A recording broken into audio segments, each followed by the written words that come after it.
इचलकरंजी शहरामध्ये युवा महाराष्ट्र सेनेच्या वतीने एक अनोख्या पद्धतीनं आंदोलन करण्यात आलेलं आहे। 42 क याची खरेदी दिसत होतं, पण 7/12ला नाव नोंद लागत नाही, त्यामुळं खरेदी घेणारे किंवा देणारे सध्या मेटाकुटीला आहेत। आपल्या युवा महाराष्ट्र सेनेच्या वतीनं तुम्ही आज अनोख्या पद्धतीनं आंदोलन केलं, काय सांगाल?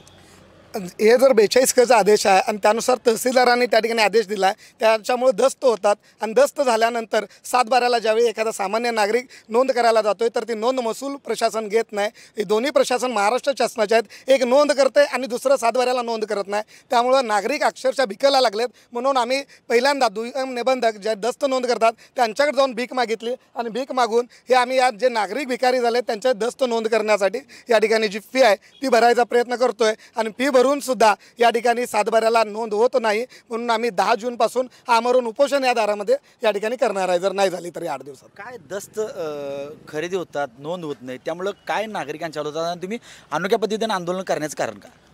यामध्ये जर बघितलं असा तर हे दस्त नोंद झाले आणि ह्या जे शासनाची फी असते ती 4,000 रुपये चलन आहे, हे 4,000 झालं। अनेक दस्तमध्ये जर तुम्ही बघितलं असा तर प्रत्येक ठिकाणी कुणाचं 20,000 आहे, कुणाचं 50,000 आहेत, तर असे चलन या ठिकाणी भरलेले असतात। तिथं 17,500 हे शासनाला भरलेले पैसे आहेत, रीतसर खरेदी केली गेलेली आहे। आणि त्याच अधिकाऱ्यांनी नंतर नोंद झाल्यानंतर 7/12ला जेव्हा महसूल विभागाकडे गेल्यावर त्या ठिकाणी 7/12ला नोंद होत नाही, त्यामुळं अनेक गरीब लोकांना घर बांधायचं जे स्वप्न आहे ते स्वप्न त्या ठिकाणी पूर्ण होत नाही। आणि आपले पंतप्रधान साहेबांनी सांगितले की प्रत्येक भारतीयाला घर झालं पाहिजे। ही लोक तर राबवून स्वतःच्या कष्टाचं आयुष्यभराची कमाई आणि आपल्या मुलांना छत मिळावं म्हणून या ठिकाणी जागा खरेदी करतात, पण त्यांना स्वतःची जागा म्हणून आपलं नाव 7/12ला लागत नाही आणि ते बिचारे या ठिकाणी पास घेऊन मरायची त्यांच्यावर वेळ आलेली आहे, कारण सगळं पैसे तर संपलेले आहेत। 2 नंबरनं जर दस्त त्यांनीच केले आणि आता म्हणतात की हे दस्त चालणार नाहीत, तर मग 7/12ला नोंद कशी लागणार? तर हे जर 7/12ला नोंद नाही लागली तर आम्ही या ठिकाणी उपोषणाला बसणार आहोत।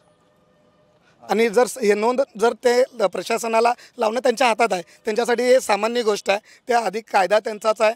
त्यांनी केलेल्या ज्या नियमावली आहेत ते नियमावली त्यांच्याकडे आदेश आहेत, तर त्या आदेशानुसारच त्यांनी नोंद घ्यावी अशी आमची विनंती आहे। आपल्याबरोबर बघितलं तर युवा महाराष्ट्र सेनेच्या वतीने एक अनोख्या पद्धतीने आणलं 7/42 क नाव लागावं, एक दुय्यम निबंधक दस्त नोंद करताना प्रांत कार्यालयात 7/12 नोंद होत नाही, त्यामुळे सामान्य नागरिकांचा हाल होईल। त्यामुळे आज भीक माग आंदोलन केलं आहे। येणाऱ्या 10 तारखेपर्यंत जर हा पेज किंवा हे जर नाव नोंदणी 7/12 जर नाही झाली तर 10 तारखेपासून अमरण उपोषणाचा इशारा आंदोलकांनी दिला आहे। कॅमेरामॅन निखिल वेसेसवी साईनाथ जाधव, TV9 मराठी, इचलकरंजी।